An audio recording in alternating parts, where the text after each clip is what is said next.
Welcome to another price reveals video. Thank you very much for tuning in once again, and this will probably be the case tomorrow as well, day 4, and we could even get the FPL launch. If not, it will be sometime next week, but welcome once again. We're going to go through your questions as we go through each team that's been revealed today, and they include the likes of Chelsea, West Ham, Southampton, Newcastle and Bournemouth. So we've got 2 now of the newly promoted sides. Only Nottingham Forest left to complete the pack. We got Fulham yesterday, of course. And are there any kind of bargains or anyone that stands out to you? If so, let us know in the live chat. And it's always a pleasure being on here. We're going to go straight into it. So let's go onto the screen right now.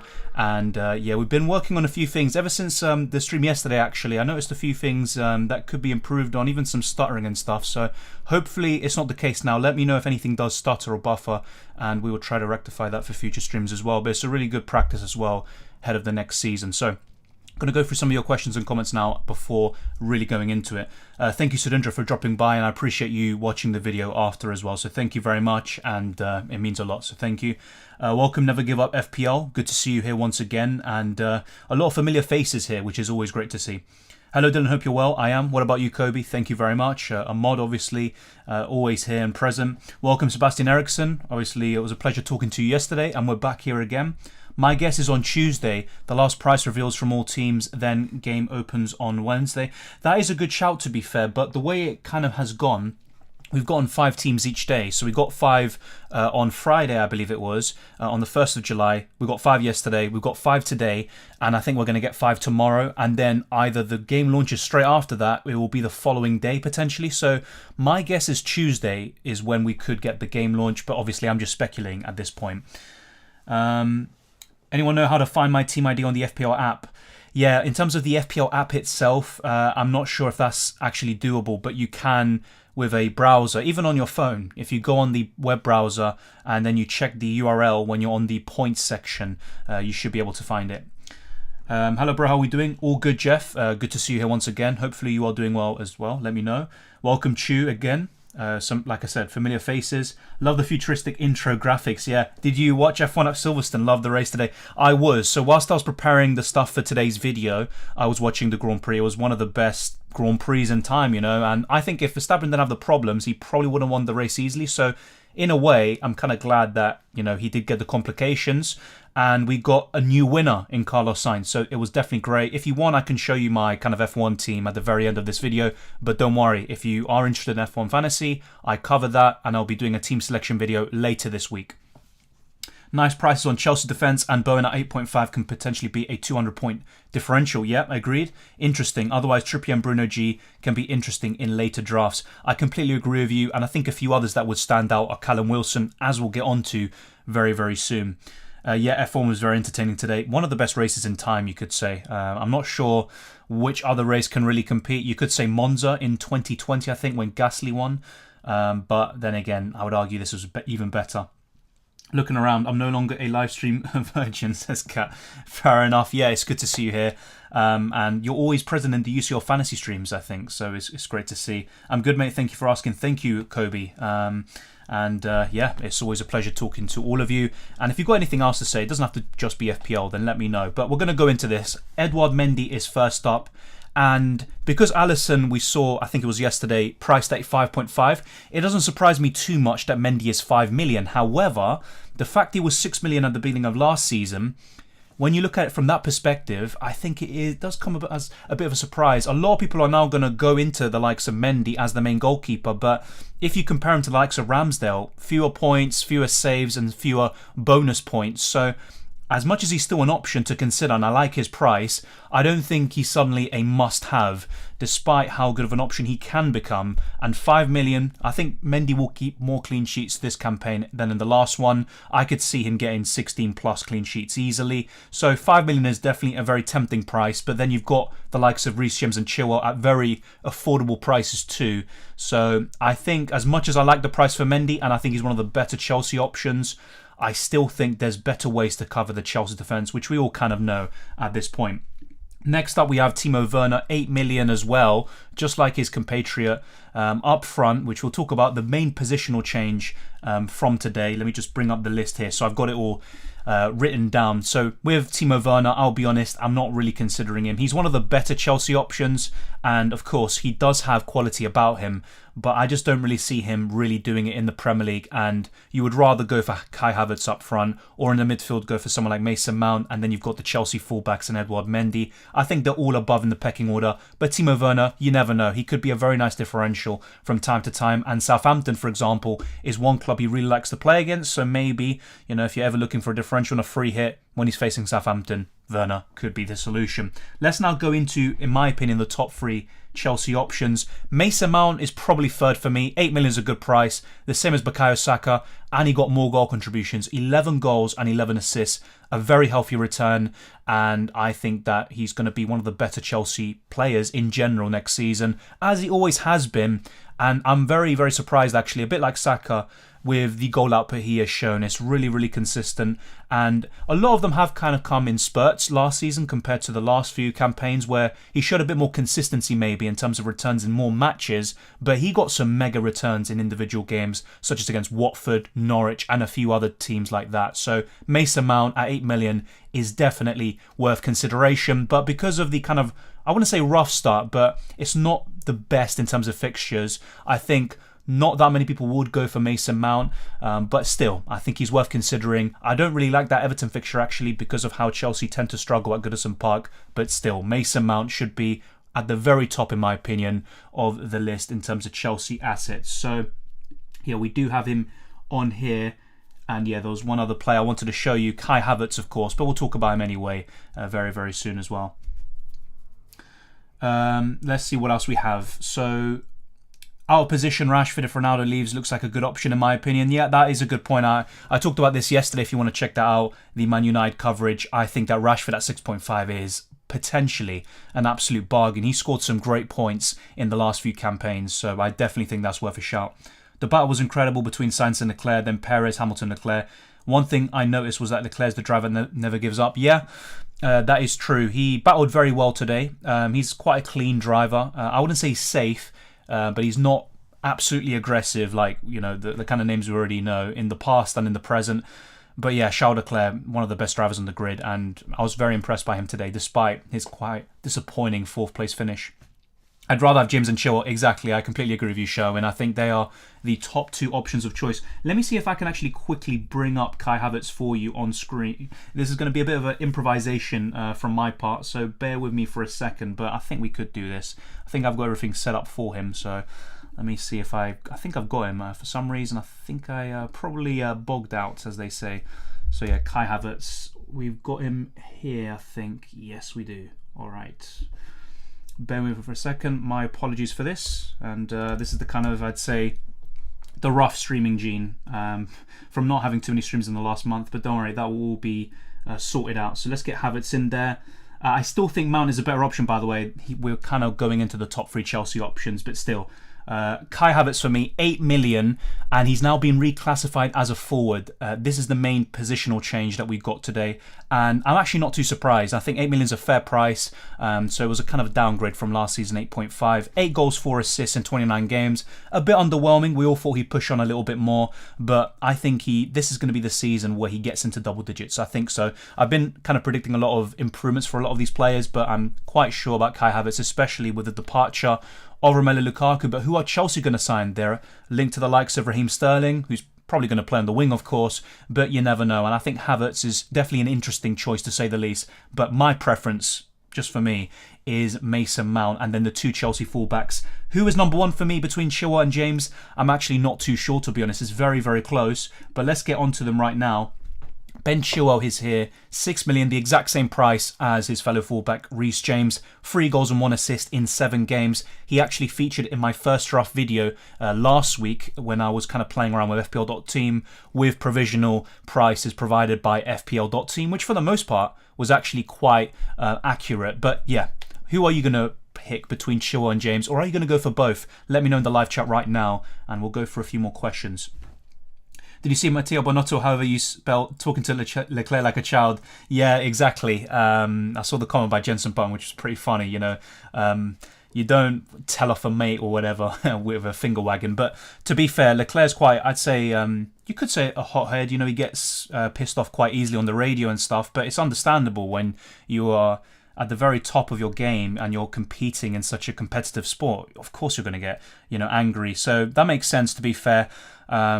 And I think Leclerc, at this point, he's probably done with Ferrari this season with some of the bad decisions, obviously the reliability issues at times, a lot of points being costed for him. And look, despite Verstappen having a pretty awful race, with all of the problems he had, he only lost 6 points to Charles Leclerc in this race. So actually he will be the happier of the two, I imagine. Fantasy strikers will be interesting, yeah. In my head, I got Haaland, Mitrovic and Jesus. My goalkeeper I'm looking at is Mendy and Ramsdale maybe. I'm worried about potential midfielders being strikers this season. To be fair though, for the most part, like Mohamed Salah, who were thinking, is he going to be reclassified as a forward? Hasn't happened. Son is the one to look out for. Is he going to be a forward when we get the prices tomorrow? Honestly, I don't know. But I have a sneaky feeling that there is a chance, basically. I wouldn't be able to predict either way. I'm not going to claim to know or not. But keep an eye on Heung-min Son. And actually another striker to kind of recommend to you. You already recommended, or you suggested some very good names there. I'd say Undav is one to look out for at 5.5 million and Ivan Toney at 7 million. I think those are two really good options. And also another striker that we're going to talk about more so later on in the stream. Hopefully there are only a few bots in the stream unlike yesterday's. To be fair, so far, so good. But as soon as I say that, I'm just going to get some random stuff by HD. So yeah, that's a good point. Bowen at 8.5 million is too excessive, especially when Fornals and Benrahma are unchanged. Fair enough.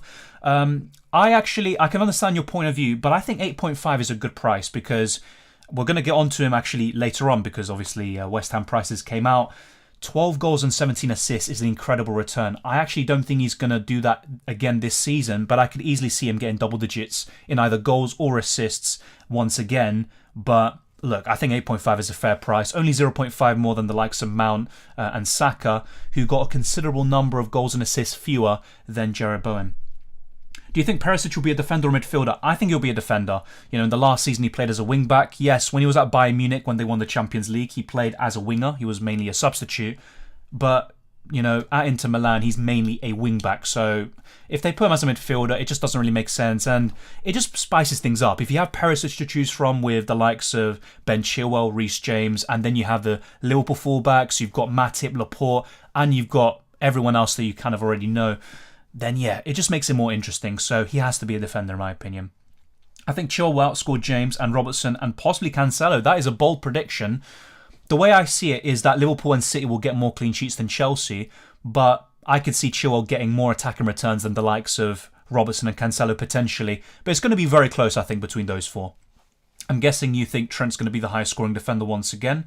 He should have easily won today. Ferrari's strategy screwed him once again. Yeah, I agree. He was going faster than Sainz for large portions on the race as well. But there you go. And the thing is, yes, as much as it's great to see Sainz win a race, from a Ferrari perspective, it's still bittersweet because Leclerc is their main guy for the championship and he's not really making headway and, closing the gap between him and Max Verstappen. I would have preferred Salah as a forward. Yeah, I think maybe someone like Salah or Son as a forward, but keeping the likes of De Bruyne and a few others as a midfielder was maybe the right call, or it would have made things more interesting. But at the same time, they want you to have really good premium midfielders, so to speak. Looking at it from that perspective, maybe Son is going to be a midfielder once again. Do you think FPL have scrapped 4.5 million midfielders and forwards as the likes of Lewis Cook, who is a defensive midfielder, has been priced at 5 million? That's a good point. I still think there will be 4.5 million midfielders, but the likes of Douglas Luiz, I could see him being 5 million, as you say, with the likes of Lewis Cook. So that's a really good shout there, Kobe. And you may well be right in this case, but I still think there's a few forwards, actually, like Greenwood, if I'm not mistaken, who are 4.5 million. I might be mistaken by that. I don't even know if his price has been officially released yet. But if there are no 4.5 million midfielders or forwards, that does make sense, and it also makes it more understandable why some prices are very cheap this year. I'm looking at only fullbacks at defence. Yeah, I might be wrong, but I believe only Van Dijk or Laporte was in the top 5 in terms of centre-backs last season. I think another one would have been Matip, and we can go through the list, by the way. I'm still logged into the FPL website, and I've got the list in front of me, so we could do that. Martinelli at 6 million is a gift compared to Bowen at the start, at least.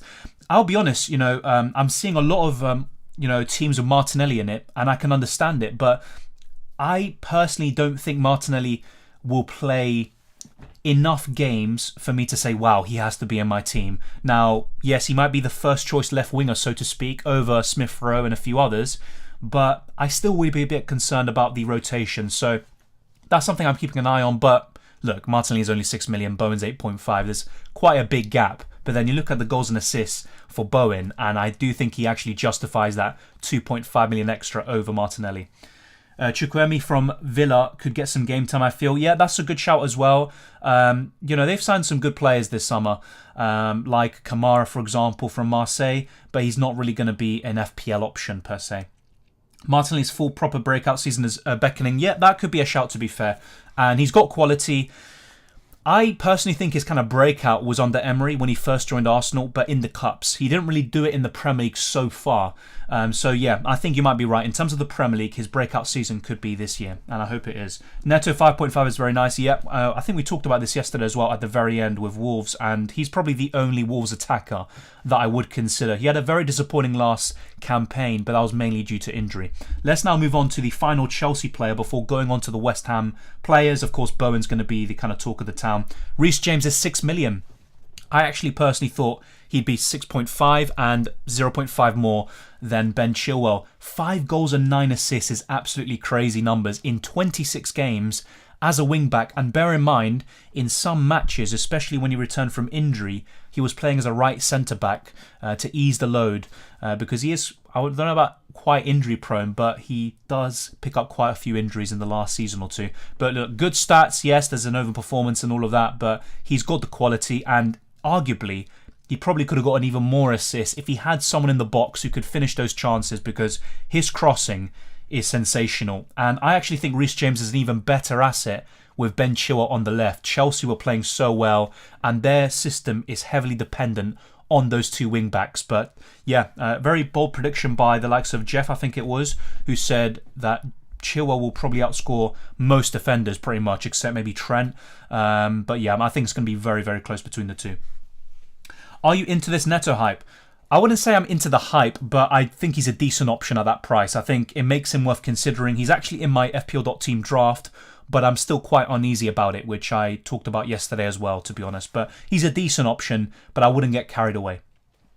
Premium goalkeepers are definitely going to be very attractive this season, exactly. And I like that, to be honest, because every single season, it seems, whenever someone says, why don't you go for Mendy or Alisson or Edison, I just say, well, just go for a 4.5 or 5 million keeper who's going to get more saves, more bonus points, and their ceiling is higher, and they offer better value for money. And for that extra million, you can just get a Chelsea fullback or whatever it may be. But now, there's a genuine conversation to go for someone like Edison or Alisson at only 5.5 million, and even Mendy, a huge decrease from 6 to 5 million. So I really like the goalkeeper prices this year. It makes them an option, and it's a bit more similar to UCL Fantasy in that regard, although UCL Fantasy still have the keepers priced at 6 million and over unless they change things up as well. So I really like that point by you, Victor, and I completely agree, to be honest.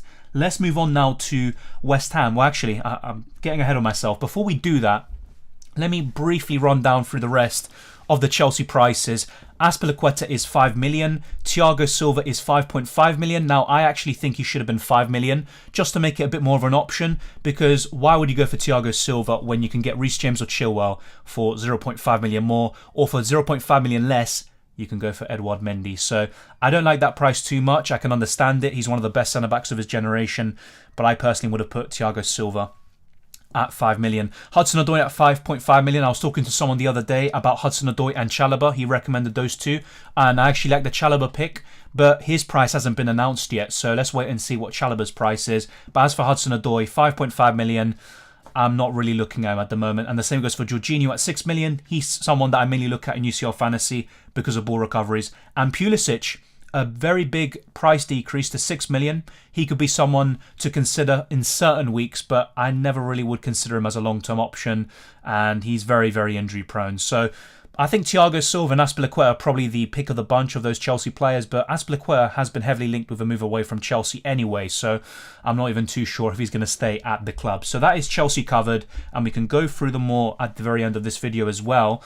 But really, to kind of sum it up, Reece, James, Chilwell, I'd say Mount, that is my top three, arguably in that order. You could put Chilwell or James in first place, and I'd probably put Havertz and Mendy in the rest of the top five. The rest I'm not really considering too much, but I do like those 5 Chelsea players, and I think they give you plenty of options in all positions pretty much. Is Alisson 5.5 viable with Robbo and Tsimikas potentially rotating more with extra subs? That's a fair point, to be fair, and that's why I think a lot of us will be going for Trent Alexander-Arnold instead of Robertson, because Liverpool have more of a like-for-like switch for Andrew Robertson than they do for Trent. The only kind of logical right-back replacement is Joe Gomez, who's a centre-back playing out of position. So yes, I think he is more viable anyway, even if Robertson is more nailed on, as he has been in the last few seasons, despite Tsimikas being an impressive player. So yes, you make a good point, but I honestly think Alisson's viable regardless. Let's wait and see what Matip's price is. I think he's going to be 5.5 million. If he's 5 again, I think we should genuinely consider Joel Matip in our teams, even over the likes of Robertson if you're looking for a double up in Liverpool defence. Let's move on now to West Ham, and we've got Vladimir Coufal, one of the better West Ham assets, and to be honest, look, he's 4.5 million. It's a good price for him. He's shown what he can do 2 seasons ago, and even 4 assists in the last campaign, but it's not something that I'm like, wow, I really want Vladimir Coufal. And he's got a pretty rough start with Man City and Tottenham in the opening 5 games. But Vladimir Coufal at 4.5, someone to consider. However, I don't think he's necessarily that nailed with Ben Johnson, who's also 4.5 million, knocking on the door. But let me know what you think of Coufal. I actually prefer another fullback from West Ham. I think you all know who that's going to be. But Coufal's not too bad. He's got a bit of attacking threat about him, of course, and he's not the worst option in the world, especially at 4.5. I have to say, this season we have plenty of options at the 4.5 million price bracket in the defence. Let's now move on to Ben Rama, who is 6 million. Remember how well he started the last campaign. I had him, I think, around Gameweek 2 or 3. I brought him in, and he was like a house on fire. Him and Antonio were ripping it apart. 8 goals and 6 assists is still a nice return, but when you compare it to Jared Bowen, who was absolutely amazing from Gameweek 5 onwards, I think Bowen is still the West Ham attacker of choice personally, but Benrahma obviously has a lot of ability, especially in terms of his dribbling and his control, and he can always pop about with a goal or an assist. He could even have another great start to this season, and at 6 million, why not consider it? But with Man City up first and Tottenham in Game Week 5, I personally wouldn't really be going for Bowen, Benrahma, or any of these West Ham assets at the moment. They're more of a wait and see when the fixtures kind of turn, and I think Bowen is still the standout for me personally. We're now going to move on to the top 3 in my opinion. It's kind of interesting to see how this would go about it, but I think I'm going to put Antonio in third position here at 7.5 million. Look, yes, he was very disappointing from Game Week 4 onwards, but 10 goals and 10 assists is still a fantastic return in 36 games for someone who started at 7.5, I believe. Once again, good underlying numbers. He had 19 big chances, and once again, not a great start to the season. I'd rather go for Callum Wilson or a few others around this price, but Antonio is definitely worth consideration. But I think there are 2 players at West Ham who offer better value for money. Let's go for a few more of your questions before we go through the rest of the West Ham team. Wow, that's actually quite surprising. I have a bit of a different opinion about this. So Bowen at 8.5 million has put me off him. Fair enough. I can understand, to be honest. And I think I'm probably in the minority from what I've seen that think Bowen justifies 8.5 million. And I actually do like him. And I am interested. I wouldn't be surprised if Bowen gets more attacking returns than Saka, Diaz, and the others around 8 million. Kulusevski could be another one. When you compare him to maybe Mason Mount or Maddison, should they stay fit and get enough minutes? Yes, they'll probably all be very similar. But look, they're all great options. I like the choice that we have. I think if Bowen was 8 million, more people would be a bit more intrigued. But because there's that 0.5 million gap between him and Diaz, who's going to be more popular, I think Bowen is a bit more of an unattractive pick, and I understand that. I don't like the opening fixtures, to be honest. Coufal gets picked a lot for higher money. He could be good by the start, not so sure. I agree, that is true. That is a good point. So yeah, I'm guessing you're saying so that ownership is higher because of his price being lower. But I think Creswell is arguably the better pick of the 2. Plus, aren't West Ham in that Europa Conference thing? Yes, they are in the Europa Conference League. Bit of a I wouldn't say tongue twister, a bit of a hand feel, and very similar to the Europa League. But yes, they are. And how are West Ham going to go about it? Is it going to be Soufal playing in the Premier League and Johnson in the Europa Conference League, or is it going to be the absolute opposite? Because West Ham could genuinely win this competition, so it might make more sense for them to go very strong in that, especially in the knockouts. So good point that you raised there. Yeah, I'm not exactly sure when they enter, but it's around the same time as the Europa League, basically. And it tends to be quite low-quality games, but you never know. You could still get a decent team in your group, a good team from the Netherlands or wherever it may be that could cause some problems. So that's an interesting one for sure. Let's now move on to Aaron Creswell, who is 5 million. Honestly, I think this is a good price for him. I think he was 5.5 last season. Once again, a bit similar to Soufal, suffered a 0.5 million price drop. I wouldn't go for him right now, but he's on set pieces. He's got that assist threat, of course. He can score goals and decent underlying numbers. Very good crosser of the ball. So Aaron Creswell for me is probably the second best West Ham option, just ahead of Antonio and Vladimir Soufal. But I think quite a few of you would disagree and go for Soufal just for that extra 0.5 million. And they actually both got the same number of assists in the last campaign. So a bit of an interesting one, but I think Creswell is more nailed, and that's what separates the two, as well as his, in my opinion, better attacking threat, better delivery, and better quality in general compared to Vladimir Soufal. We've all been talking about him right now. Jared Bowen, 8.5 million. I personally like it at this price. Yes, I would have preferred it if he was 8 million, from a selfish point of view, wanting to fit Bowen into my team. But I still think we should consider him. Maybe not now, but remember what he did against Man City, I think in Gameweek 37 last season, if I'm not mistaken. Incredible performance. He can get double-digit returns against anyone, even against Arsenal, Chelsea, whoever it may be, he can deliver. And he's one of the most consistent players, at least in the last season. I don't think he's going to match what he did this season, but I still think he can do pretty well and get at least 10 plus goals or 10 plus assists. So interesting stats as well. There was an overperformance in the assists, but still quality player Jared Bowen, and he is the main man for West Ham. Welcome, Big A. Good to see you as well. Thank you very much. Yeah, I agree, Karaki. Look, Man City and Tottenham in the opening 5, even Brighton could be pretty tricky. Nottingham Forest, look, on paper it looks easy, but they could be well up for it. I think that would be Nottingham Forest's first home game of the season.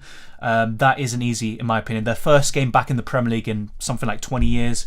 You've got Aston Villa away. It's not an easy set of games, to be honest. So I completely agree with you. That's a really good point. Are you thinking of a specific team structure around price?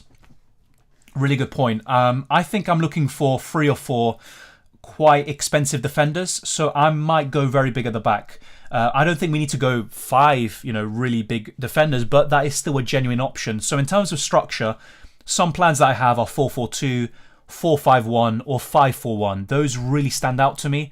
Even 3-5-2, to be fair, which I generally, should I say, do pretty well in over the past few years, but I think those are the main ones that I'm looking at. But I'm still quite open-minded, and it's about the players ultimately. But, you've got Perisic from Tottenham, you've got James and Chilwell from Chelsea, you've even got Tomiyasu from Arsenal, you've got a few other decently priced defenders at 4.5 million. You've got Trent, Robertson, Matip, who's probably going to be at a good price, Laporte, Diaz. There's so many options. Cucurella at 5 million could be interesting if he does go to City, which I expect. So yeah, I think I'm probably going to go quite big at the back. Maybe a bit less in terms of the midfield, but I still might go for a premium forward despite what happened last season, because I really trust Haaland and Harry Kane to do very well from Gameweek 1. Most of us think Bowen is overpriced because he started last season on 6.5 million. 2 million increase seems too much for a player who had just one outstanding season. Look, I completely understand your point of view, but 12 goals and 17 assists is that is absolutely massive. I think he justifies that 2 million increase. You could also argue something similar for Rashford, and that's why a lot of us are surprised by his price. He basically went down by 3 million. Yes, he was absolutely awful. He struggled to even get 50 FPL points, but I think Jared Bowen merits that 2 million increase. I think most of us would have probably wanted him at 8 million, but I think 7.5 would have been far too cheap based on what he did last campaign, and I think he will push on, just not at the same level as what he showed in the last campaign. Do you think there will be any new rules in FPL, and do you think the limitless chip from UCL Fantasy should replace the free hit? I think it should, but I just don't see that happening. And in terms of FPL rules, there might be a few changes, but I don't think any of them will be that big. I could be wrong about that, by the way. I just find it very strange for them to put the prices out first and then say, oh, by the way, there's a lot of rule changes and you have to get used to it, such as an extra player and an extra sub. I think that would be quite unorthodox and it doesn't really make too much sense. But let's wait and see. I could be completely off the ballpark. Am I mad for considering Jesus, Tomiyasu and Martinelli? I don't think so. I'm a very pessimistic when it comes to Arsenal, basically. But I think that's a decent trio. I'll be honest, I think Martinelli, as much as I like his price a lot, and I think he could do very well, and if he stays fit, he's going to get more goal contributions and hopefully more minutes.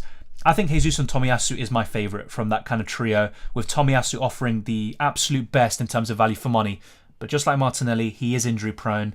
Hopefully he can stay fit, but honestly, there's no guarantees when it comes to Arsenal. Bowen becomes useful if you're at the price point of the midfield and at the fixture swing, or a double game week if it becomes pain and tricky. Definitely one to watch, but 8.5 doesn't seem popular on Twitter. Yeah, true. I'll be honest, like I've seen a lot of people here in the chat and also on Twitter saying, oh, Bowen 8.5. Not too sure about that. I actually just think he's worth it. Although, as I have said, like I think 2 or 3 times today, I don't think he's actually going to match what he did last campaign, but he's still worth 8.5 because I could see him getting 20 plus goal contributions overall. That's definitely possible for a player of his quality. But yes, a lot would argue he's just a kind of one season wonder at the moment, but I can see him doing it for a few more seasons as well. And yeah, I think there might come a point where we have 2 or 3 midfielders around 8 million. We could have a Saka, maybe a Maddison, a Mount, Kulusevski, and then you've got Bowen in the mix. So you can kind of switch between those 4 or 5 key midfielders who I think will probably be the best. Also Phil Foden, we can't forget him as well. Kyle Walker-Peters at 4.5 million could be good if Southampton's defence improves. Yeah, we'll be getting on to Southampton fairly soon. I'll be honest, I actually do not like Southampton's assets in general. Kyle Walker-Peters is arguably the very best of the lot. We'll be getting on to them very soon. Let's go on now to Newcastle. Nick Pope at 5 million. You know, I said it the other day. This is what I thought it would be. Most people would have predicted the same, especially after seeing the likes of Alisson and Edison at 5.5. So yeah, 5 million for Nick Pope. 9 clean sheets. Obviously, remember, this was for Burnley, but he's got a good record for his Burnley career. And I think maybe in the last year or two, his level has maybe dropped. He's shown some games where he's been a bit vulnerable, but on the whole, very good goalkeeper. You know, games like Tottenham away, I think it was last season, absolutely incredible. So hard to score against, and it's a good signing for Newcastle, to be honest. As much as Dubravka's a good goalkeeper, Nick Pope is arguably an upgrade. So, in terms of best Newcastle assets, Nick Pope is arguably in the top 3, but I think there are 3, maybe 4 players that I'd arguably just put about in terms of, you know, just above him in the pecking order. By the way, I did forget to say the rest of the West Ham assets. I'll be honest, I'm not a big fan of the rest, but just to kind of, we'll go back to Bowen, by the way. So we'll just show you this very quickly. In terms of the rest of the West Ham assets, Aguerd, the new signing, 5 million defender. Ben Johnson, who I mentioned before, is 4.5 million. Declan Rice is 5 million. Fornals is 5.5. Lanzini is also 5.5. And Soucek, the exact same price. So, yeah, in terms of West Ham assets, you know, some of these could be interesting later down the line. Maybe Ben Johnson, for example. But I would expect a bit of rotation potentially with Vladimir Soufal. So, not a big fan of those West Ham assets I just listed. But the likes of Antonio, Jarrod Bowen, Creswell and Soufal could be decent options to consider. But going back to Nick Pope, by the way, so I think he's a decent option, but you've got Ramsdale and Mendy at the same price. I think maybe he could score more points than Mendy, just sheerly because I think Newcastle will be right up there this season in the top 10, maybe even the top 8. I think they get more clean sheets, and I could see Nick Pope making a lot of saves and getting plenty of bonus points actually. So maybe someone to keep an eye on, but with Mendy and Ramsdale at the same price, I think Nick Pope isn't really going to be the first choice, and he could be a differential for you. Keep an eye on him. But you've also got 1 or 2 defenders who might offer you better value for money in that Newcastle defence. Let's now go on to Bruno Guimaraes, 6 million, which is what a lot of people predicted. And there you go, 5 goals, 1 assist in 17 appearances since signing from Lyon in January. Good underlying numbers for a kind of defensive midfielder, box to box, and quality player, you know, linked to some very big clubs over the last few years. And he's going to be a very good player for Newcastle in the years to come as well. And I think he's probably just outside the top 3 in terms of Newcastle assets, although some people will disagree with that, but I think he's up there with Nick Pope in the top 5. So let's go through the rest of the questions that I may have missed. Hi Dylan, just joined. Welcome, Golden Boys. Good to see you here once again. Yeah, Pope is very good for save points, I agree. He could end up making his way into our teams, but maybe not from the get-go. I like his Game Week 1 fixture against Nottingham Forest, but then you got Brighton, Man City, Wolves and Liverpool. Look, I think Newcastle could cause problems, maybe even get 3 wins out of the first 5, but that is a tricky set of games, and you'd rather go for a keeper who has better fixtures from the get-go. In terms of where you can make a squad, Rustem, FPL.team, check it out. I'll put the link in the live chat right now. But yeah, there you go. And thank you very much to everyone for tuning in right now.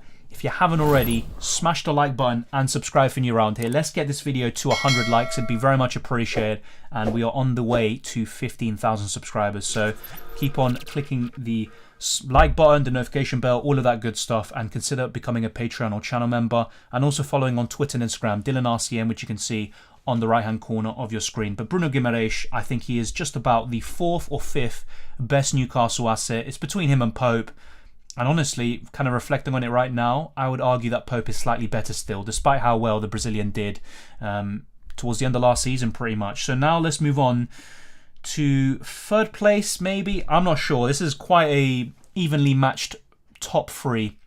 Kieran Trippier at 5 million, 2 goals in 6 games, and I think both of them were from free kicks. Very kind of, I'd say, low underlying numbers, but in 6 games, that's actually quite decent, to be fair.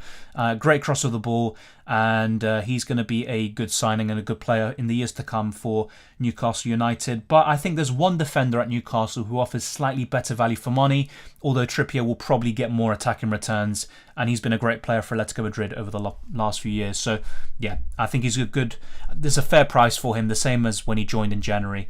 Should be pretty good. So yeah, let's see what else we have.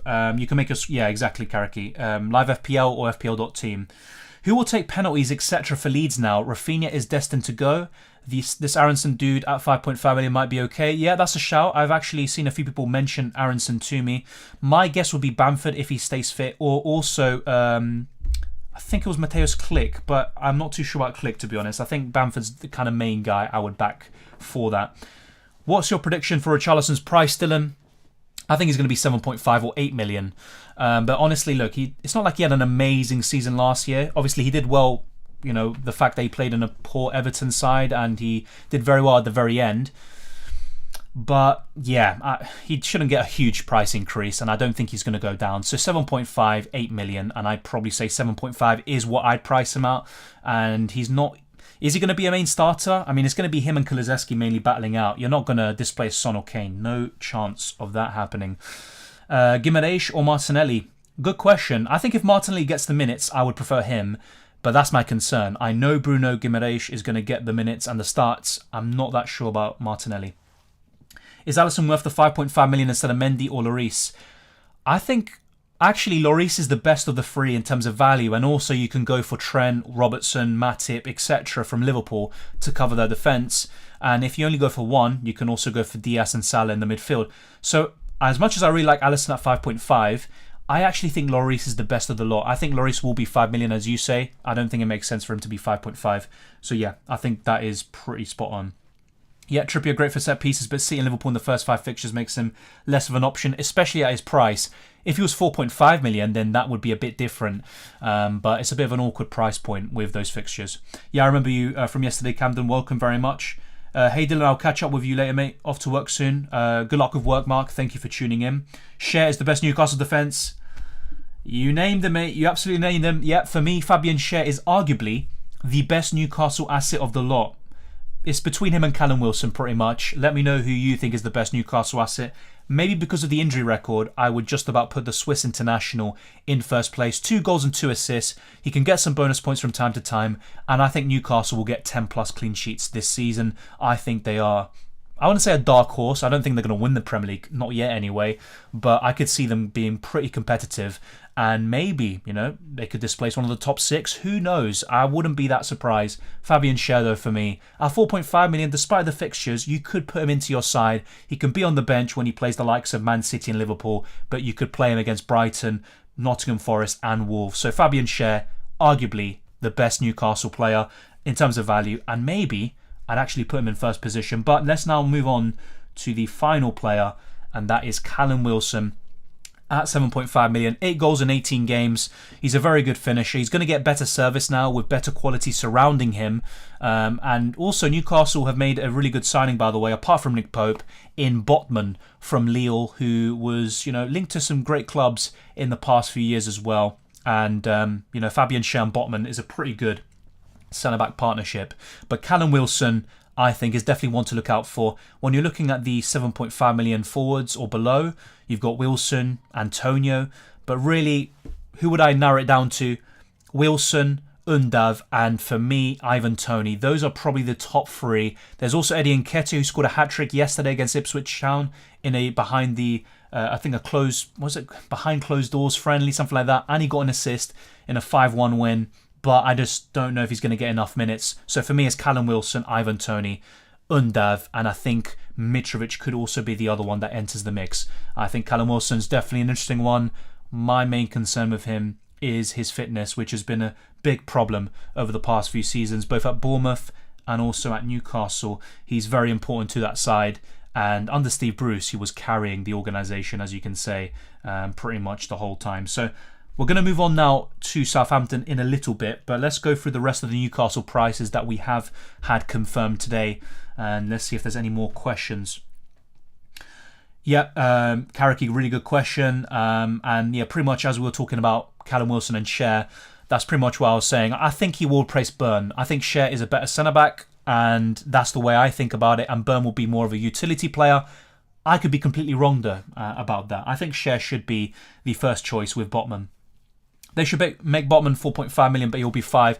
I think he'll be 4.5. Maybe because of his reputation, you're right, and they go for 5. But why price him at the exact same as Nick Pope and also Kieran Trippier? Make it an option. I want more options and more things to consider. 4.5 is the way to go for me. Do you think Saint-Maximin at 6.5 million midfield is a good option? We're going to mention him just now. I think he's decent, but I don't really see myself spending a precious midfield spot on Saint-Maximin when you can probably get Maddison for 1 million more. You've got Saka, Mount, even Martinelli around the same price, which is, he's a very interesting option, very popular. So, not bad, but I'd be more tempted by Saint-Maximin if he was a forward, basically. I don't really like this positional change. So let me actually list out the rest of the Newcastle players. So Dan Burn is 4.5 million. You've got Target at 5 million, Willock at 5, Joelinton at 6. He's also experienced a positional change. Chris Wood is 6 million and Saint-Maximin is 6.5. So let's actually go to the top of the list here. So pretty much the main positional changes we've had so far, and if I've missed any, let me know. Jota went from a midfielder to a forward. He's now 9 million. Rodrigo went from a forward to a midfielder. He's 6 million now. You've got Joelinton, who's 6 million. He went from a forward to a midfielder. Saint-Maximin, the exact same as his teammate Joelinton, forward to midfielder. He's 6.5. And Kai Havertz is now an 8 million forward.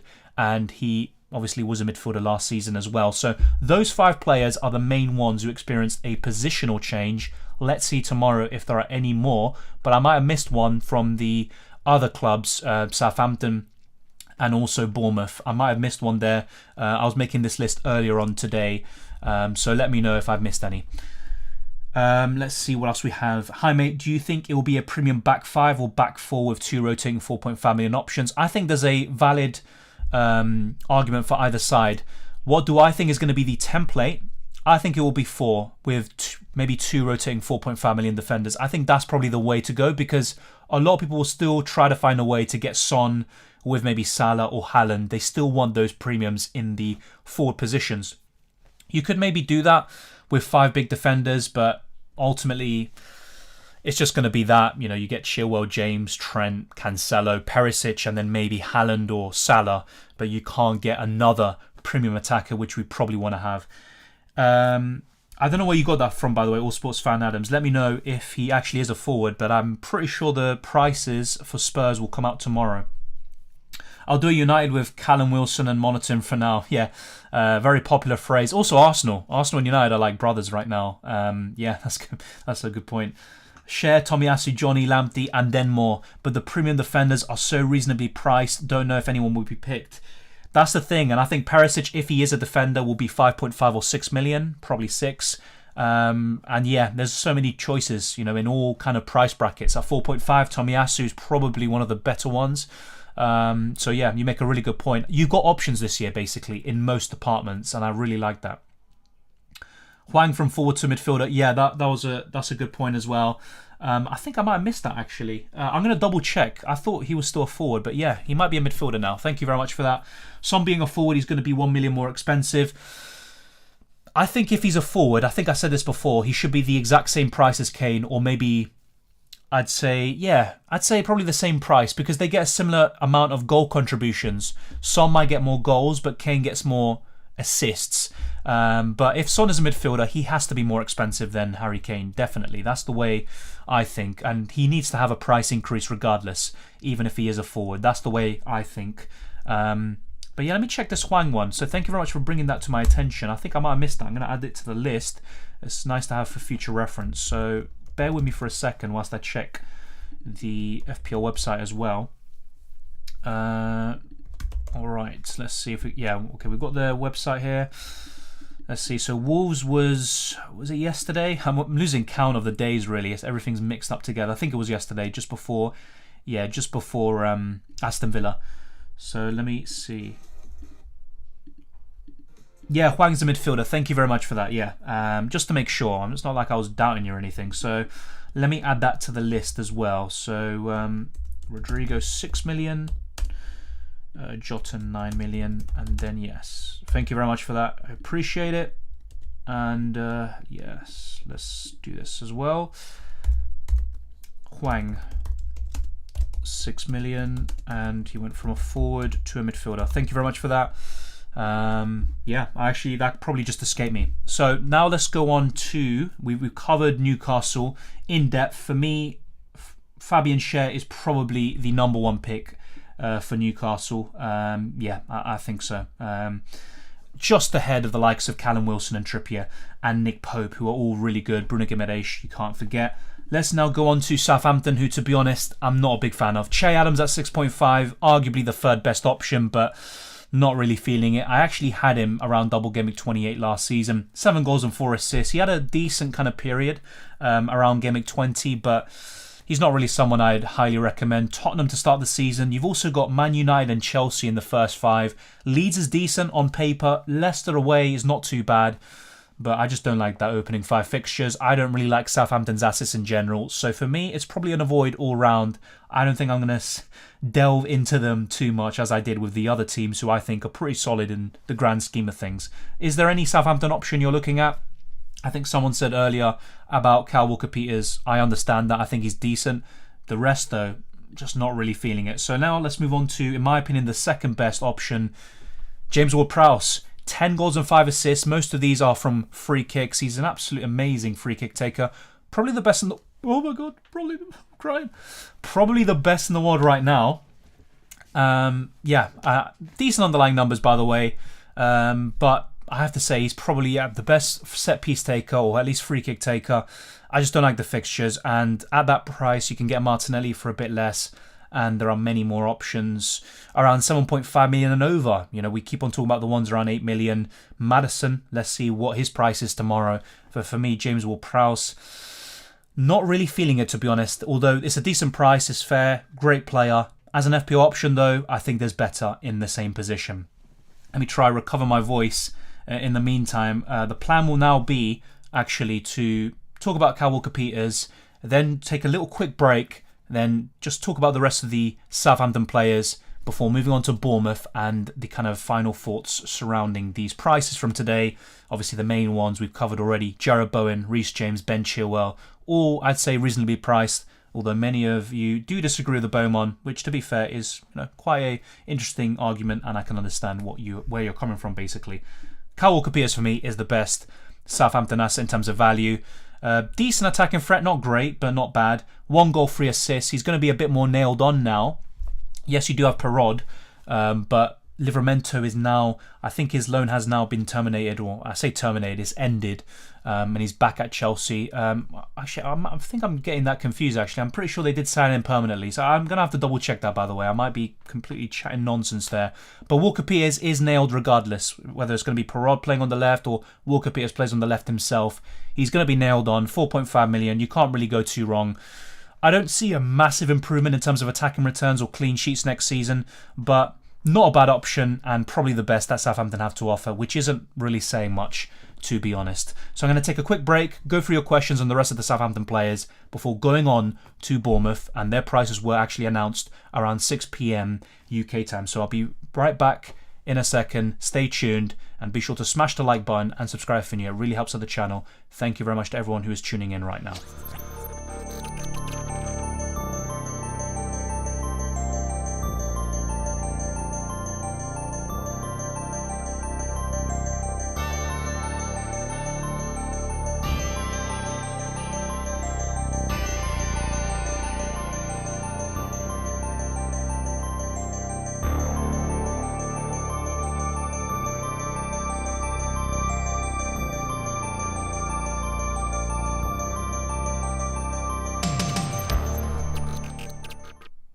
We are back. I am going to try to sort out the kind of buffering in the transitions. I'm not too sure why that is the case, but I'll be working on it, so no need to worry there.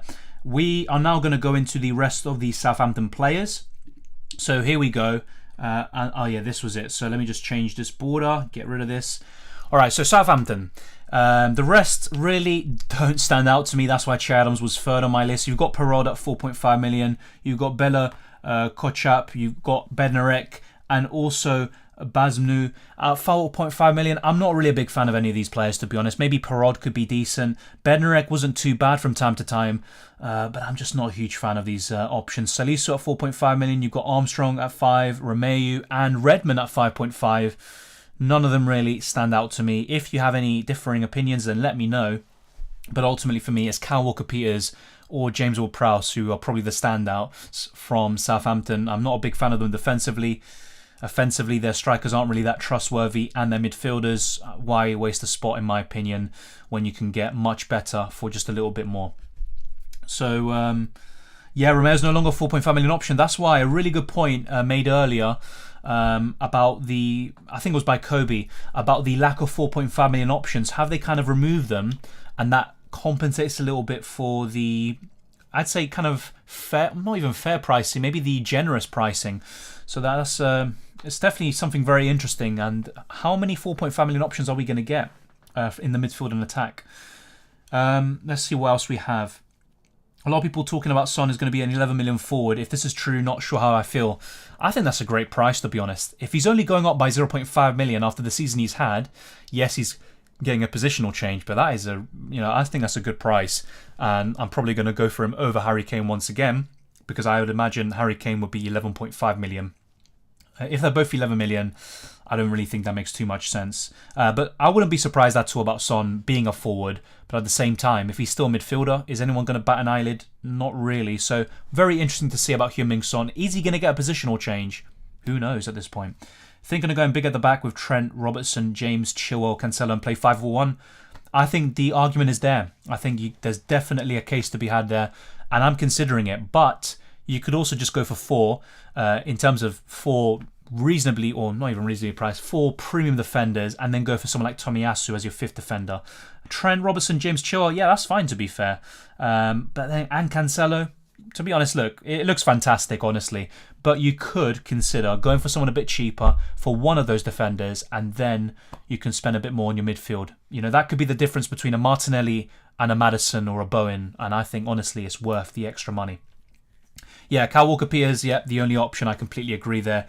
Never giving up FPL. Do you think we can see Henderson with 4 million? 4 million, no. I think he'd be 4.5 million. He's going to be the main keeper for Nottingham Forest. Yeah, I think 4.5 million. 4 would be, I think most people would have him in their team, even just as a bench fodder option for their main 4.5 million keeper.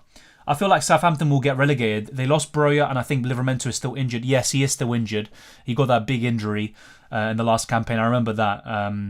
Yeah, that's a fair shout, to be honest. And Southampton, they always have this game where they look like a championship side. They get absolutely battered by Chelsea, by Man United, by Leicester, whoever it may be. Yeah, I think that's a fair shout. Southampton could genuinely be in a relegation battle next season, but who knows? It's going to be interesting. And there's a lot of teams that are going to be competing. They're a similar level. But Southampton, keep an eye on them. I think they're not really offering great value in FPL. And in the Premier League, they could be at risk. That's a great point. Yeah, exactly. Thank you, Victor, for the correction. I realised once I said that I made a mistake. So yeah, I correct myself there. Thank you very much for that. I hope the new Forest striker is 4.5 million. Yes, there is one striker who has played every single game, but he might be reclassified, or I say reclassified, he might be a midfielder instead because he's technically a winger. So let's wait and see. Brennan Johnson, by the way, if that's who you're on about, that's someone else, by the way, who I was talking about earlier. Brennan Johnson, he shouldn't be 4.5 million. I think he's going to be 5.5. That's my prediction, especially if he's a forward. So yeah, Gilmore will be 4.5 million. He will save us. But isn't he back at Chelsea? I mean, do you want to spend a Chelsea spot on him when you've got Mendy in goal, you've got Chilwell and James, you've got Mount and Havertz?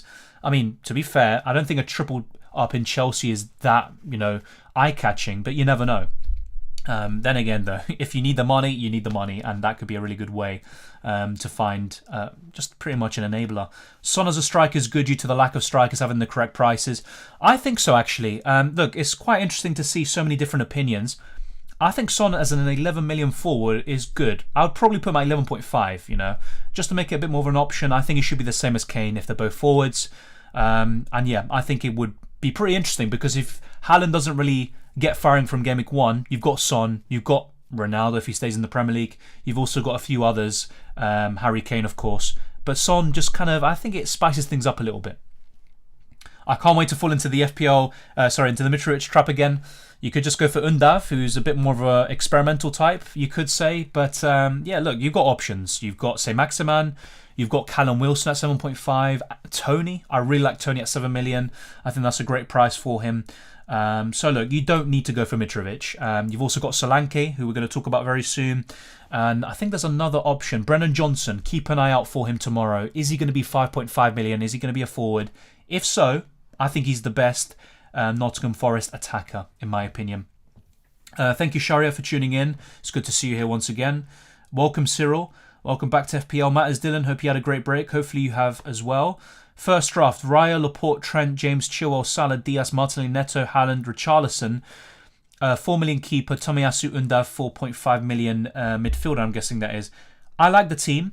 I'll be honest though, Richarlison's the one that mainly stands out to me and I'm like, not too sure about him, but the rest, fantastic. I'd honestly rather go for Tony than Richarlison. You've also got, you've already got Undav, but for example, you've got Mitrovic, Callum Wilson. I honestly think they're better options than Richarlison, who will probably be less nailed than all of them, but most of the team is spectacular, to be honest, Cyril. I really like the defence. Obviously, Cancelo is my preference over Laporte, but in terms of budget, it makes sense why you've gone that way. And James and Chilwell, I like that double up, both 6 million, very, very good prices for them. Quite generous, you could say, but there you go. Southampton squad is actually pretty average, yeah, and inexperienced. They might go down, actually. Yeah, I'm not going to claim the shout because the idea was... Who's it brought by? Let me try give the name and the credit. Who is it that said it? That's a really good point. Let me try find it. Oh my god. Yeah, if the chat was absolutely buzzing like it is in the deadline stream, I'd have no hope. I mean, look, come on. I should be able to find it. Oh yeah, Karaki. Yeah. It was Karaki who said it. Yeah, really good point. It's a fantastic shout. And honestly, Southampton squad is quite average. You've got some quality players like James Ward-Prowse. The rest, though, there's not really that many standouts. Gilmore will be loaned to Everton, I heard. Yeah, that is probably a shout, to be fair, especially if Gordon leaves. Gordon is linked to a move to Tottenham, for example. That will be something to keep an eye on. So yeah, Gilmore could go to someone like Everton. He's not really going to get the minutes at Chelsea, and he had a very poor campaign for Norwich last season. The Nigerian striker Union Berlin, Forest signed, they should make it 4.5. Yeah, to be fair though, for me, Brennan Johnson is the main one I'm looking at. But if he's 4.5, the striker you're on about, I think that's pretty interesting, to be fair. That's a really good shout. The only time I'll get Mitrovic is when he's facing the other promoted teams. Fair enough. I still think he can get 10 plus goals. I just don't think he's going to be... I think it might be similar to Tony from last season, where he's a bit underwhelming but still does pretty decent in the end. He might have a nice little patch mid-season, wherever it may be, but he doesn't really live up to the hype, and he doesn't get 43 goals again. Obviously not. If he gets 43 goals in the Premier League, I mean, I give up really with FPL and stuff. I'm going without Salah and having Haaland and Kane instead. Saves money to have premium defenders. I've actually got something similar in my FPL.team draft. Look, I know some people are kind of sick of the debate about Salah or no Salah. Every year I always say just have Salah if you can, because he's so good. But this year, with the prices, I think there's a genuine conversation, there's a genuine argument to go about him. So I think you make a really good point there. But we've gone through Southampton. I'll be honest, I'm not a huge fan of them. So we're now going to move on to someone else. Bournemouth. Wait, let's go straight to Bournemouth. So here we go. We're going to go to Bournemouth. And who we're going to start with, we are going to go... sorry, that's the wrong one. We are going to go with... Zemura. We got ahead of ourselves there. Zemura, 4.5 million defender. I'll be honest though, there's mainly two players from Bournemouth that I'm mainly looking at. Zemura's not too bad at 4.5 million. Let me know what you think of this one, by the way. By the way, I didn't need to do that. It's my bad for that. So yeah, I complicated things there. So yeah, Zemura 4.5 million. Let me know what you think of this one. Is there any Bournemouth player that catches your eye? Who are you looking out for tomorrow from Nottingham Forest and from Fulham? Are you considering Harry Wilson, who we talked about yesterday, 10 goals, 19 assists in the Championship? You've also got Mitrovic, 43 goals, 7 assists in 44 games. In terms of defensive assets, though, I said this yesterday, I think Bournemouth might be the team to go to because they conceded the least goals in the Championship last year. But having said that, Nottingham Forest had the best goals for and goals conceded record since their new manager took charge last season. So it's going to be interesting. But Fulham is the main one I look at, and I'm like, I don't like any of the defenders or goalkeepers, to be honest. So Bournemouth is probably the way to go. Let's go on now to the next player in this, and that is Travers, the goalkeeper. If you're looking for a cheap goalkeeper, 4.5 million, a bit of a surprise, Travers could be your best bet. But I'll be completely, transparent with you. I'm not a huge fan of these Bournemouth assets, but I keep an eye on their goalkeeper and a defender or two. There's also Solanke up front, who we're going to get onto very soon. But Travers at 4.5, he might be decent. I don't expect Bournemouth to have an amazing defensive record this season, but it won't be too bad. Yeah, I agree there. Brennan Johnson for me is the main guy. 16 goals, I think, and 9 assists last season. I could see him doing pretty well this campaign, although I don't see him getting double digits in terms of goals or assists. You never know, though. Once Salah hauls, the non-Salah owners will get him in. It's kind of a vicious cycle, isn't it? Now, look, I just think that there's still a genuine, conversation about not having him, because I'm going to show you once again at the end of this video. I haven't really changed my draft from yesterday. You can have a fantastic draft. You can have 3, 4, 5 premium defenders pretty much. You can have a premium midfielder like Son, if he is a midfielder. You can have Erling Haaland up front. Honestly, there's a lot you can do without Salah.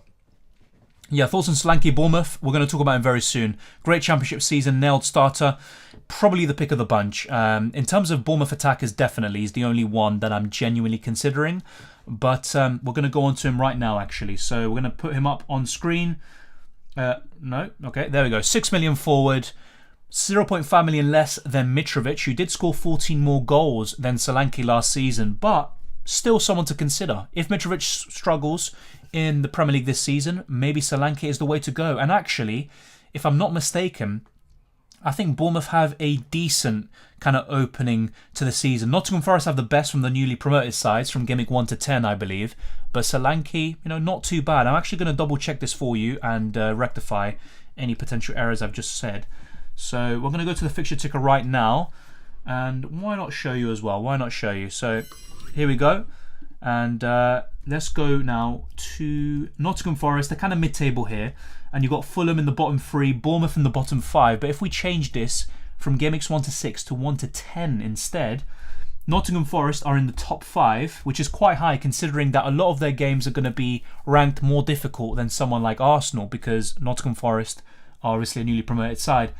So Bournemouth, not too bad, in terms of the fixture ticker. They're kind of mid-table, really. They're ahead of Fulham, who are quite down there in the bottom 4. But Bournemouth not too bad, basically, in terms of the fixture ticker from Gameweeks 1 to 10. So you can consider the likes of Solanke and Travers, and maybe even one of the defenders like Zemura. So let me know what you think of that one. This is courtesy of Fantasy Football Hub. Check it out. I've got the links in the description below. But let's go back to Solanke and his price. And it's not too bad. Not too bad in my opinion. I think it's pretty fair. 29 goals and 7 assists last season. As Cyril says, nailed on. Had a great season last year. The standout Bournemouth attacker. Would be handy if Martinelli's a regular starter. It would be, but he's also got Smith Rowe knocking on the door. Vieira, is he going to play in the midfield or is he going to play on one wing or the other? Who knows? It's going to be very interesting to see how Arsenal line up. If they sign another winger, does that push Saka to the left? There's a lot of things that could happen basically in that Arsenal team. Wilson needs to be the same price as Johnson or less to be an option. Are you on about Harry Wilson, by the way? Yeah. Will Brennan Johnson be a forward or a midfielder? He is technically a winger, so it could be either way. Harry Wilson is 6 million, so will Brennan Johnson be 5.5 or will he be 6? Maybe you're onto something there and he'll end up being 6. All Sports puts his team as well. Alisson, Cancelo, Trent, James, Tomiyasu, Kulusevski, Martinelli, Neto, Salah, Jesus, Haaland. Really good team. 4 million keeper. It could really be anyone, to be honest. It could be Steele. It doesn't really matter who your 4 million keeper is, so long as it isn't from a team that you would want to double or triple up on at some point. 4 million defender. There's not really too many that stand out at the moment. Amati could be someone to consider. 4.5 million Gilmore, 4.5 million Forest striker, if he is indeed a 4.5 million striker. Yep, I like that, to be honest. Really good team. One of the only ones I've seen with Alisson in there. Really like that. Double Liverpool defence. You've got Cancelo, James, Tomiyasu. You're covering most of the top 6 in the defence. You've got Kulusevski. Yeah, I like that team a lot, to be honest. Look, no team is going to be perfect. We're going to change things, over the next month or two. But I really like that draft, and the same goes for most of the teams you lot have sent in. Bournemouth might be an option later on, especially as Parker kept Fulham pretty tight. Yeah, that's a good point. And I think, genuinely, their goalkeeper and defenders could be decent. Yeah, true. In terms of the attackers, they don't really stand out to me. Even Solanke, who's not bad, but he's not necessarily the greatest option in the world as well. Let me show you the rest of the options from Bournemouth. So here we go. We've got Fredericks at 4.5 million. You've also got the likes of Kelly. You've got Cook and Anthony. They're 5 and 5.5 million midfielders respectively. You've got Billing at 5.5, as well as Brooks and Christie, and you've got Moore as a 5.5 million forward. Fredericks is interesting. Obviously, signed from West Ham, could be decent. I wouldn't really expect too many attacking returns from him. Another one I'm really interested to see is Nat Phillips. He's a good player. Obviously, he's going to make a huge impact in the Premier League, but I'm not so sure if he's a great FPL option per se. The main ones for me, as I keep on saying, is probably Travers in goal and maybe just one of their 4.5 million defenders. It could be Fredericks, it could be Kelly. Let me know what you think of that one. If there's any Bournemouth fans in the chat, if you have one player that really stands out to you, by all means, let me know. But there we go. Mitrovic revitalised on the Silva. That's the thing, though. Managers can make a huge impact to a player's career. And yes, that's a really good point. Silva obviously joined last season in the summer. And Mitrovic, absolutely smashed a championship record. So he still... There's going to be a bit of a... not sure how to describe this. A bit of a taboo around kind of Mitrovic. But he is genuinely still a good option to consider around that price. I'm holding Rashford for the first 2 game weeks, then switching to Smith Rowe or Martinelli based on who gets the more game time. Yeah, I think that's a fair shout, to be honest. I think that looks good. I'd also be interested to see if Rashford does start from the get-go, because he might still be a bench player and he has to prove himself in training or when he comes off the bench, and then he establishes himself as the main left winger. But if Ronaldo leaves, he might even get a go up front, whilst United look for a striker. Who knows? That's a really good point. Thinking of this freemium, Raya, Trent, Diaz, Laporte, Tomiyasu, Johnny, Salah, Son, Diaz, Neto, Haaland, then lowest price bench. Really like it, to be honest. I'm seeing a lot of people going for a kind of very cheap bench. I would maybe still consider one good option on your bench, even if it's Tomiyasu, for example. But someone that could come in just in case there's an injury, or someone like Martinelli, or in your case, it'd probably be, let's say, to be honest, there's not really a rotation risk in your team, I'd say. But yeah, I'd still say one good 4.5 million option on your bench, but that's still very, very good. I like the midfield a lot. Salah, Son, Diaz is exceptional. And then you've got Haaland up front. You've got a good defence. I really like it, to be honest. Sanchez, James, Chilwell, Trent, Robertson, Cancelo, Foden, Neto, Martinelli, Salah, Haaland, first 11. Really good. And yeah, Sanchez in goal. I wonder what your bench will be. I'm guessing it's going to be the cheapest available, but Once again, really solid drafts. I think there is a template forming. A lot of us will go for 1 or 2 Chelsea defenders. We're going to go for a Liverpool fullback, maybe even 2. We're going to go for Cancelo, maybe Diaz. We're going to go for a keeper like maybe Ramsdale, or maybe just someone a bit cheaper like Raya or Sanchez. In the midfield, a lot of us are going for Neto, Martinelli, Salah, and then you've got Haaland up front. So there's a template forming. I hope there's a bit of a disparity in all of our teams and a bit more room for individualism. Let's wait and see though. Dylan, what formation are you thinking of? 5-3-2 is interesting, and to be honest, that is actually a shout because midfielders might be a bit less intriguing this year compared to the previous ones. I think 5-4-1 catches my eye. Also 5-3-2 is a good one. 4-4-2 is always an underrated formation in my opinion. You can go for the kind of 4 big names in the back. You can have Tomiyasu as your 5th defender or just a 4 million overall. And then, yeah, you can have 4 midfielders, maybe Neto. You can go for Maddison, Diaz, Salah, and then go for Haaland and Tony up front. There's a lot of ways to go about it, but I think in terms of the pool of players, it's quite limited, and most of us will go for kind of the same players overall. It's interesting in Gaffer. Hopefully. Sorry if I completely misunderstood. Let me try to understand this. So Anthony was a forward and he kept up with Solanke for a while as a midfielder. If he gets more minutes and keeps improving, that is interesting. Okay, I think I know what you're saying. But yes, look, I still think for me, Solanke is the main kind of attacker of choice from Bournemouth. And even then, I'm mainly looking at the defensive assets based on what we've seen last season. And in terms of attacking options, Mitrovic, Brennan Johnson and Harry Wilson are probably still ahead of the pecking order compared to the likes of Solanke. That's just kind of a personal opinion. I could be completely wrong about that. But we've covered everyone here, all the prices from today. So that includes Bournemouth, that includes Southampton, Newcastle, West Ham and Chelsea. What is your favourite price from those mentioned today? And are there any kind of under the radar picks? It could be one of these on screen that you really think could make the difference. And I'm going to answer a few more questions in this stream before wrapping up. And like I keep on saying, if you haven't already, smash the like button and subscribe if you're new. We're going to go on now to FPL.team. And this just gives you an idea of kind of what kind of draft I like.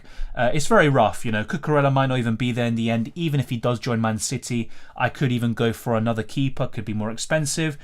I think Trent will probably stay. The same goes for the likes of Cancelo and Tomiyasu, etc. Diaz, you know, I do like, although I don't think he's that essential. He's kind of being portrayed as that. I don't think he's that essential. Son might not even be a midfielder, so things could definitely change in this department.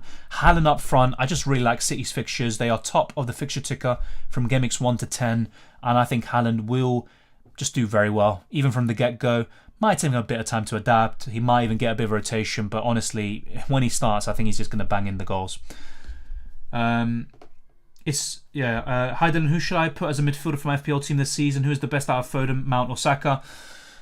There's not a definitive answer, basically. So from Gameweek 1, specifically, I'd probably say Foden or Saka because of the fixtures, and also I think they're going to do pretty well. However, from Gameweeks 1 to 38, who do I think is going to be the best out of the 3? Honestly, if he gets enough minutes, I think Mason Mount.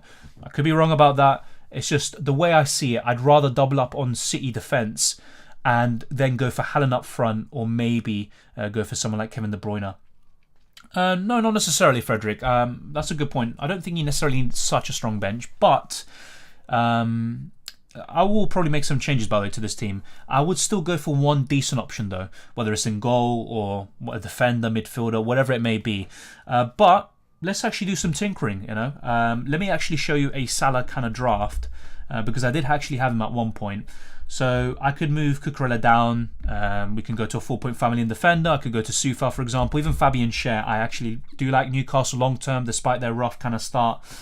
Undav as well. Do we really need him? Maybe not. Is there going to be a 4.5 million forward to choose from? So let's actually check the list here. I think Greenwood would be on the list. Not really a guarantee, but look, I could do something like this and have Salah and no Son, which is a bit not ideal. I could even book in a transfer, and instead of Haaland I can go for let me see if I can actually get him up, Harry Kane.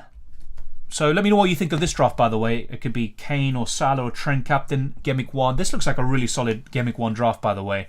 And I could even put Share over the likes of Neto, or even Tony or Chilwell, because Chelsea tend to struggle against Everton at Goodison Park. But let me know what you think of this draft. It's not too bad. In my opinion, obviously very biased. Great team, Dylan. Bro, is Diaz nailed to play every game? Not play every game. So look, he's going to feature in the vast majority. He's going to, play a part, whether coming off the bench or starting.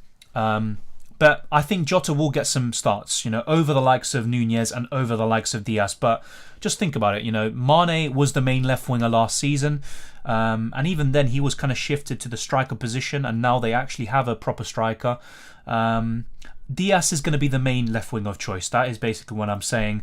And I think he's going to play the vast majority of games, or at least 75%, let's say. And I think even when he doesn't start, he'll come off the bench. But ultimately, look, don't expect him to start every game. That is basically what I'm saying. You'd rather 2 4.5 than Mendy at 5? That is a fair point. This draft was made before the price releases today. Henry, honestly, it's kind of a 50-50. I might not even rotate. I am not that sold on Mendy as others are. Like, don't get me wrong, it's a good price for him. He's intriguing. He's worth considering. But, for example, you can go for Nick Pope, who's probably going to make more saves. He's going to get more bonus points. Yes, clean sheets, Mendy's going to keep more. But, there's going to be other options. Ramsdale scored more points last season than Mendy. So let me actually check this, just to be absolutely sure here. So we're going to go now into the points section and check the goalkeepers. So let's evaluate this. No, wrong site. Alright, so here we go. So Lloris, for example, was the second highest scoring goalkeeper last season. I think he will be 5 million, and if he is, watch out for him. He could actually find a way into my team. But look, you've got Ramsdale here. He scored more points than Mendy. 5 more, yes, not a big difference, but Ramsdale also missed the first 3 games of the season. So look, at the same price, yes, Mendy's good, but I don't think he's absolutely must-have. And I think I'd rather cover Chelsea with Chilwell and Reece James, as I've said before. So ultimately, yes, I'm considering Mendy, but I don't think he's absolutely necessary, to be honest. So there we go.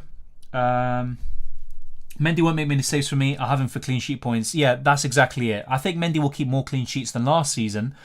But it's going to be a nice dilemma to have. At 0.5 million more, as Henry says, you can get Edison or Alisson. Or even for the same price, you can get Lloris, who was really good last season in FPL. You can get Ramsdale. You can get Nick Pope. For 0.5 million less, you can get Raya. Maybe someone kind of low-key like Travers. Is Martinelli a good option? He's decent. Look, don't get me wrong, but I'm less keen on him than others are, Liam, because I don't see him as the undisputed number 1 left winger. Smith Rowe's still going to get minutes, and Martinelli is still a bit of a concern in terms of fitness and his injury record.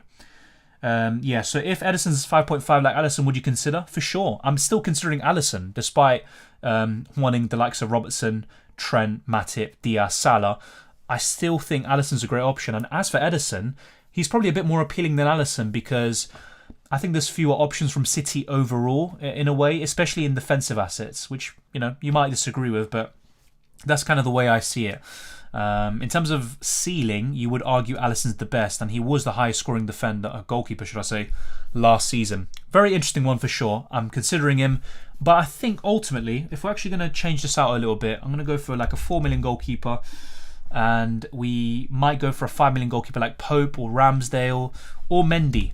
For now, I'll put Mendy, but I'll be honest, I'm not a huge fan of him. I don't think he's absolutely must-have. His saves and bonus points are quite limited overall. Still though, this looks like a pretty solid draft, and you've got Fabian Schär there on the bench. I don't think Gordon's going to be 4.5, by the way. That's what FPL.team have. I disagree. I don't think he's going to be 4.5 million. I think that's too cheap. I'm considering Alisson, Edison more than Mendy. Yeah, I think that's an absolutely fair point, to be honest. Let me see if I can find a way to get Edison into my team. I'd really like that. So wait, do FPL.team have him at 6 million? I thought he was 5.5 in this. Maybe it's because it was an update. I don't know.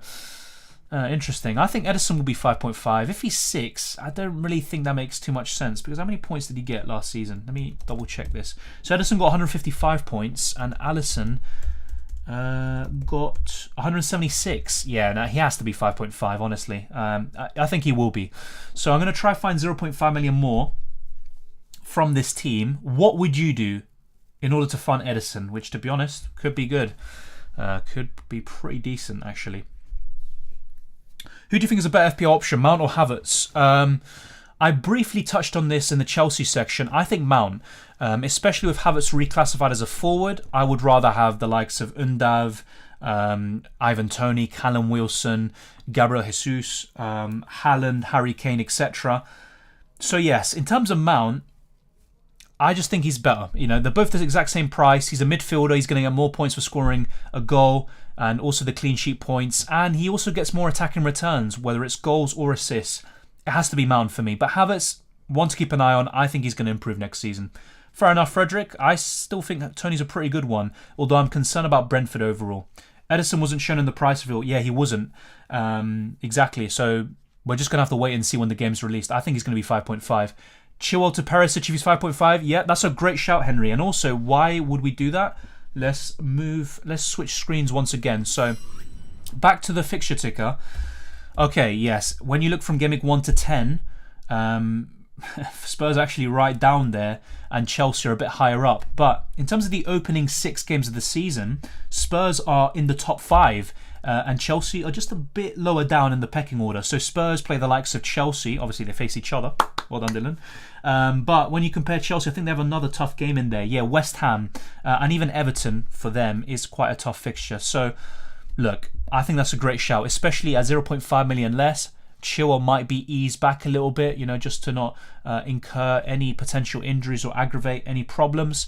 Ease him back in.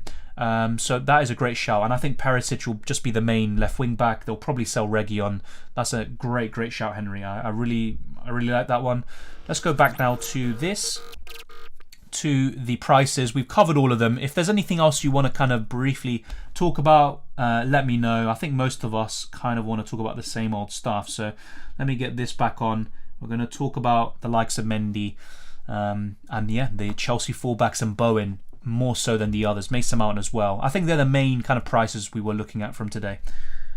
Oh yeah, Henry, I'm definitely convinced by Haaland. It's just because Kane has a better game week 1. But that's not really a great idea, to be honest, booking in a transfer. So, like I said, it's just something different in a way. And then moving on to Erling Haaland, Simply because, as you said, Man City have less attacking defensive options compared to Chelsea or Liverpool's. Yeah, no, exactly. It's a great shout, Golden Boys. And I'd really want Edison if possible. I think there's a lot of good goalkeepers this year. And I really like the fact that the premium goalkeepers have gone down significantly. I love Toney, but I want to see how Brentford do. And in fairness, Toney was not the most reliable. You know, I completely agree with you, to be honest. It's a good argument that you posed there. I do like that, to be fair. I just still think that Brentford are up there. If we look at the opening 6 games, they are actually in the top 4. Joint top 4 with Spurs. And if you look at the first 10 games, Brentford are second, only behind Man City. We can get this back up, actually. We're kind of doing a little yo-yo with the transitions, but we're back here. Look at Brentford. I just really like this, by the way. I just effed this up, by the way, didn't I? 1 second. Game week 1 to 10. Why did it change now? Okay, 1 second. I'm going to have to refresh the page. I just messed it up. Alright, so yeah. As you can see, game week 1 to 10, Brentford are second. Absolutely incredible stuff. And all of this courtesy of Fantasy Football Hub. And yeah, look. Great point about Ivan Toney, but I think he will be a good option. Oh, there we go. There's the bots that we mentioned earlier. Don't worry, they're agreed with. Are good, more expensive than White is just funny. This is the thing about Southampton, though. I don't like their assets. You know, Kyle Walker-Peters is probably the standout. You've also got James Ward-Prowse, but the rest is pretty lackluster from what we've seen so far.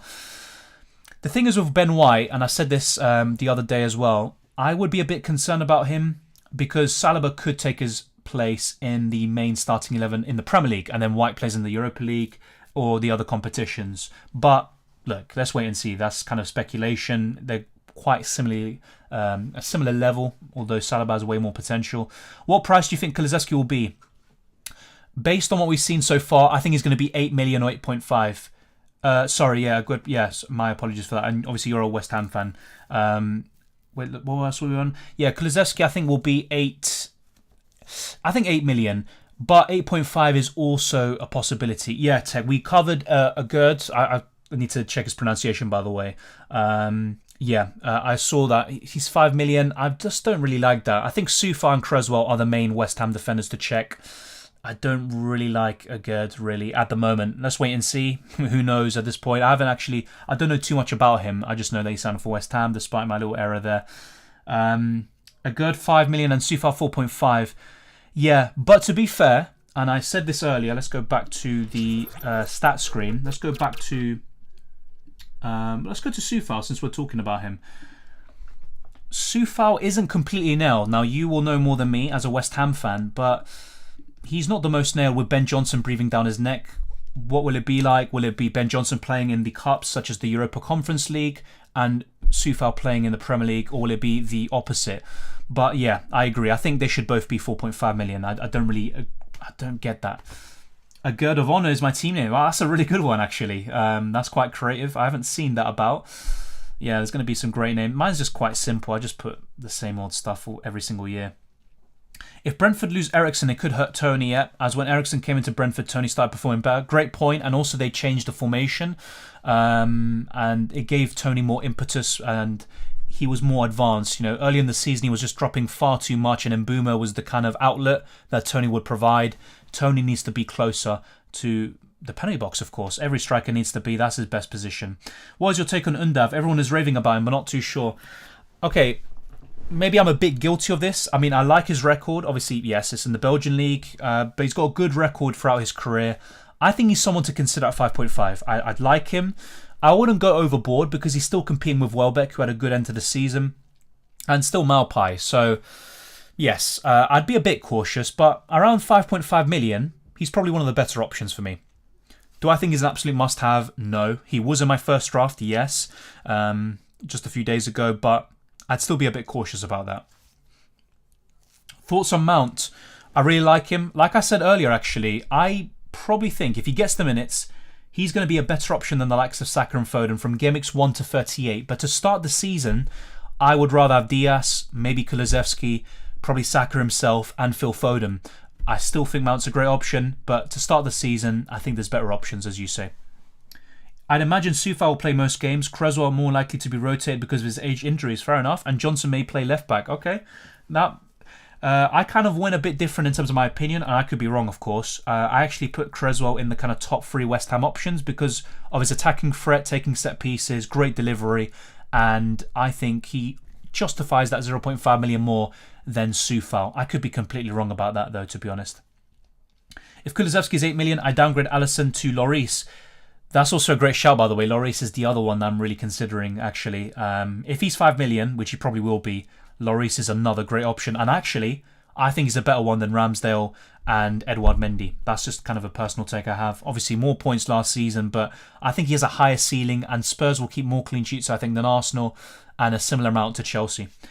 I'm bringing Diaz for Kulusevski, yeah. And then if I start without a Spurs attacker, I still have rough price points to get. Look, that's what I mean. There's a lot of ways to go about it. You might have the same old kind of Trents and Salahs or whatever, but do you go for Alisson? Do you go for Robertson? Do you go for Diaz? You know, these are the kind of debates that are very interesting and makes things more open, but there's still a template forming, which is quite natural, but I don't think it's as strong as last season. But yeah, good point, Tech. You might be right. At least I hope Johnson plays left back over Masuaku, as he's terrible. And he scored against Chelsea. Remember that kind of weird goal he scored? But yeah, Masuaku's a funny footballer, we can describe him as. But yeah, there we go. We've covered everyone. If there's anyone else you really want to highlight, let me know. And actually, Tech, I want your opinion on Bowen, because a lot of people in the chat are saying, you know, they're not really that interested in him because he's 8.5. I actually disagree. I think he's worth that price. I think it's fair. He's 0.5 million more than Diaz and Saka. However, I don't think he's going to do the exact same this season and get 12 goals, 17 assists. I think he'll be slightly less, but I still think he's going to be worth that price. But yeah, thank you very much to everyone for tuning in. We've covered all the prices, and there's going to be probably another video or stream tomorrow covering the final day of releases, and then we're going to cover the FPL launch, which could even be as soon as Tuesday, could even be tomorrow, who knows at this point. If not, it will probably be at some point next week for sure, and there will be more content for F1 Fantasy. The team selection, obviously one of the best races in the last few years today, and more UCL Fantasy content coming in the next month or two. I'll let you guys know closer to the time. I think we'll be more interested in Bowen when the fixtures get better. I completely agree. I'm of the same opinion. I just think that in the grand scheme of things, he's a great option. He's worth the price. Just I wouldn't go for him from Game Week 1 because the likes of Saka and a few others at 8 million like Diaz, Foden, etc., they all have better fixtures. And West Ham aren't exactly the best. Let me actually check West Ham. So from Game Weeks 1 to 10, they're actually 2nd, 3rd, 4th, 5th, 6th, 7th, 8th, 9th in the Premier League table in terms of the fixture difficulty. But from Game Weeks 1 to 6, I think it's a bit more... Yeah, it's a bit worse. West Ham are second bottom in the first 6 game weeks of the season. Only Palace have worse fixtures than them. And yeah, obviously just bear in mind, yeah, they do face Tottenham. After they face Tottenham in Game Week 5, they face Chelsea away, West Ham. So yeah, that's a really good point, Karaki. Really good point. Thank you, Karaki, once again. I think Richarlison should be 7.5. I don't think he should go down. He done well last season, but not that great. And he's going to be a bit more... he's going to be like a Jota, where he comes in for the likes of Kulusevski, maybe Son, who knows, from time to time, which would be quite rare. So yeah, I think so. I think Richarlison should be 7.5. 8 million is probably what he's going to end up being. 8.5 would be dumb. They can't do that. Great video, bro. Have a great Sunday, everyone. Thank you. I appreciate your feedback today and your great comments and contributions. I think Bowen will play his best to try and get his spot in the World Cup. I mean, look, a lot of these players are going to have to do that. And it also poses a nice, interesting dilemma. These players like Salah, Diaz, etc., that aren't going to the World Cup, that might make them more appealing options in the long term compared to those like Son, etc., Harry Kane. All these players are going off to the World Cup. They're going to be fully re-energized. They're going to still be training with their club. And yeah, they're going to be maybe a bit fresher, let's say, than those that are going off to the World Cup. Haaland's another one, for example. Thank you all, sports fan Adam. Bowen will be a differential as much will not pick him, yes, but I think from Game Week 7 onwards is when we really want to go for him, once the fixtures get much better.